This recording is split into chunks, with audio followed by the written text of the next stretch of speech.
ఓం శ్రీ మాత్రే నమః ఛానల్లోకి స్వాగతమండి. తస్మాత్ జాగ్రత్త. మీనరాశి వారు కార్తీక మాసంలో ఈ వస్తువులను అప్పు తీసుకున్నా లేదా దానం ఇచ్చినా 7 జన్మల పాపం చుట్టుకుంటుంది. మీరు తెలిసి తెలియక చేసే ఈ చిన్న తప్పు మీతో పాటు మీ తోటి తరాల వారిని కూడా బాధిస్తుంది. ఈ రాశివారు కార్తీక మాసంలో ఈ వస్తువులను దానమిచ్చినట్లయితే కోటి జన్మల పుణ్య ఫలితం లభిస్తుంది. అయితే కార్తీక మాసంలో అప్పుగా తీసుకోకూడని వస్తువులు, దానం ఇవ్వాల్సిన వస్తువులు ఏమిటో ఈ వీడియోలో తెలుసుకుందాం.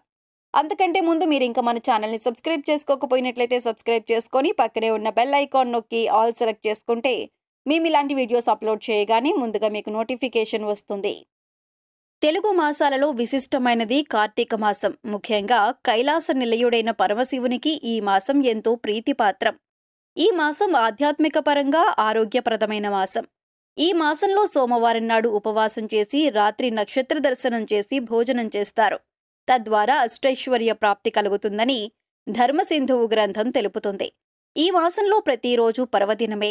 ఇంతటి పవిత్రమైన మాసం ఈ సంవత్సరం నవంబర్ 14 నుండి ప్రారంభమైంది. ఈ మాసంలో కొన్ని వస్తువులను దానమిచ్చినట్లయితే 7 జన్మల పుణ్యఫలం లభిస్తుంది. అంతేకాకుండా ఈ మాసంలో కొన్ని వస్తువులను అప్పుగా ఇచ్చినట్లయితే 7 జన్మల పాపం కూడా చుట్టుముడుతుంది.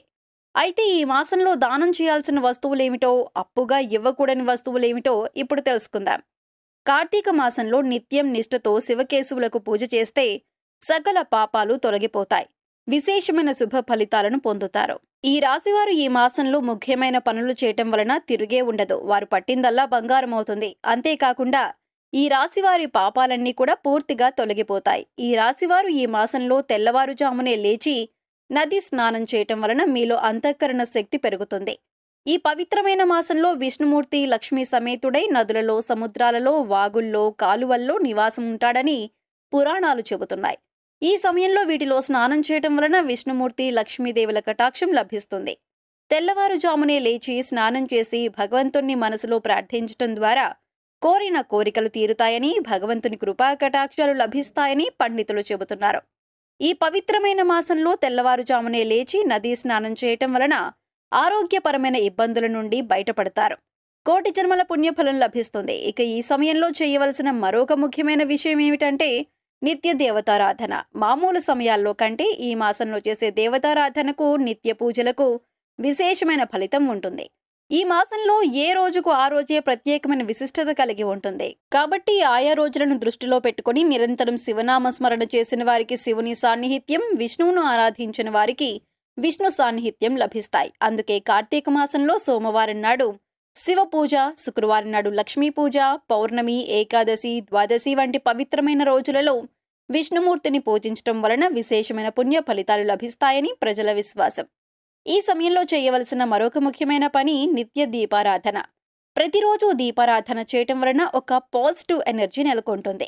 ఈ మాసంలో ఇంట్లో కానీ, తులసికోట వద్ద కానీ, దేవాలయాల్లో కానీ దీపారాధన చేసినట్లయితే అద్భుతమైన పుణ్యఫలాన్ని పొందుతారు.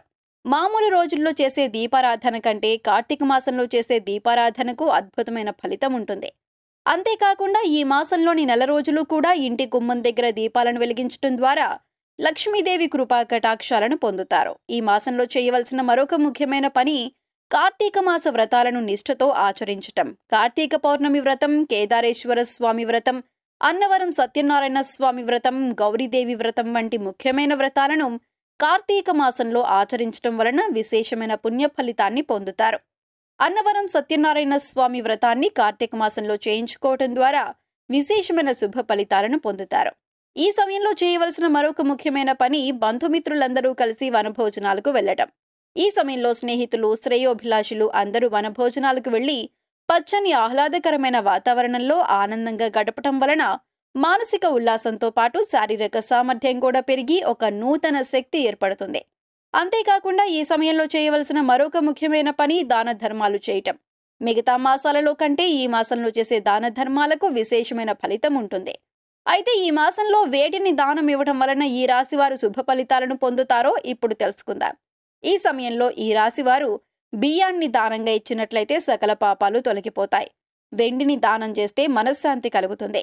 బంగారం దానంగా ఇచ్చినట్లయితే మీ జాతకంలో ఉన్న దోషాలన్నీ తొలగిపోతాయి. పండ్లను దానంగా ఇస్తే బుద్ధి, సిద్ధి కలుగుతాయి. ఈ సమయంలో ఈ రాశివారు పెరుగును దానంగా ఇచ్చినట్లయితే ఇంద్రియ నిగ్రహం కలుగుతుంది. నెయ్యిని దానంగా ఇస్తే రోగాలు తొలగిపోతాయి, ఆరోగ్యంగా ఉంటారు. పాలు దానంగా ఇస్తే నిద్రలేమీ ఉండదు, ప్రశాంతమైన నిద్ర పడుతుంది. తేనె దానంగా ఇస్తే సంతానం కలుగుతుంది, జ్ఞాపక శక్తి పెరుగుతుంది. కొబ్బరికాయ దానంగా ఇస్తే అనుకున్న కార్యాలు సిద్ధిస్తాయి. దీపాలు దానం చేస్తే కంటి చూపు మెరుగుపడుతుంది. గోదానం చేసిన వారికి రుణాల నుండి విముక్తి లభిస్తుంది. అంతేకాకుండా ఋషుల ఆశీర్వాదం లభిస్తుంది. భూములు దానంగా ఇస్తే బ్రహ్మలోకం దర్శనం లభిస్తుంది, వారికి ఆయుష్ పెరుగుతుంది. అన్నదానం చేసిన వారికి పేదరికం పోయి ధనవృద్ధి కలుగుతుంది. అలాగే కార్తీక మాసంలో ఈ రాశి వారు ఏ వస్తువులను దానం ఇవ్వటం వలన 7 జన్మల పాపం వెంటాడుతుందో ఇప్పుడు తెలుసుకుందాం. కార్తీక మాసంలో ఎట్టి పరిస్థితుల్లో కూడా సంధ్యా సమయంలో ఉప్పు, నూనె, పసుపు, సూది వంటి వాటిని అప్పుగా ఇవ్వకూడదు. ఇవి అప్పుగా ఇవ్వటం వలన కోరి కష్టాలను కొని తెచ్చుకున్న వారు అవుతారు. సంధ్యా సమయంలో వీటిని అప్పుగా ఇచ్చినట్లయితే రుణ సమస్యలతో, అనారోగ్య సమస్యలతో ఇబ్బంది పడాల్సి ఉంటుంది. మన ఇంటి పక్కన వారికి ఇస్తే అది దానం ఎలా అవుతుంది అని మీరు అనుకోవచ్చు.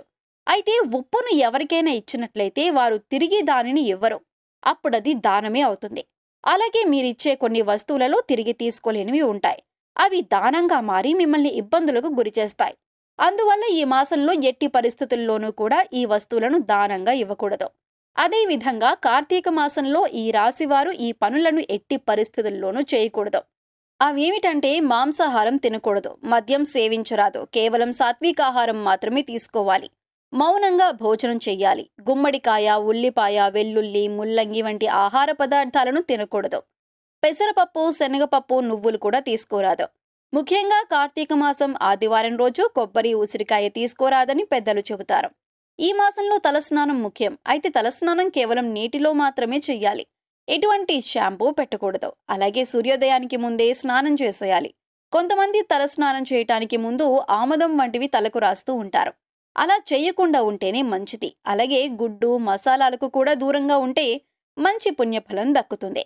ఈ మాసంలో మధ్యాహ్న సమయంలో నిద్రపోకూడదు, ఎందుకంటే ఉపవాసం చేసే సమయంలో నిద్రపోతే అది పెద్ద పాపం. అంతేకాకుండా ఈ మాసంలో వెలిగించే దీపం విషయంలో కొన్ని జాగ్రత్తలు తీసుకోవాలి.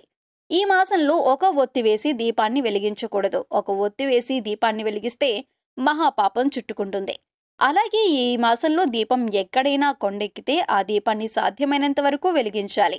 కార్తీక పురాణం ప్రకారం కార్తీక మాసంలో ఎన్ని దీపాలను చూస్తామో అంత పుణ్యం వస్తుంది.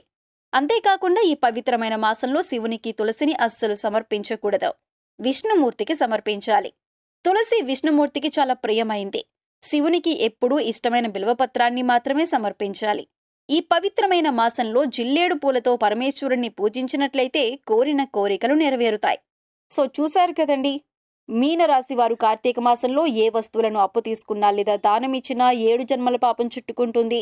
ఈ రాశివారు కార్తీక మాసంలో ఏ వస్తువులను దానమిచ్చినట్లయితే 1,000,000 జన్మల పుణ్య ఫలితం లభిస్తుంది అనేటటువంటి ఆసక్తికరమైన విషయాల గురించి ఈ వీడియోలో తెలుసుకున్నాం కదా.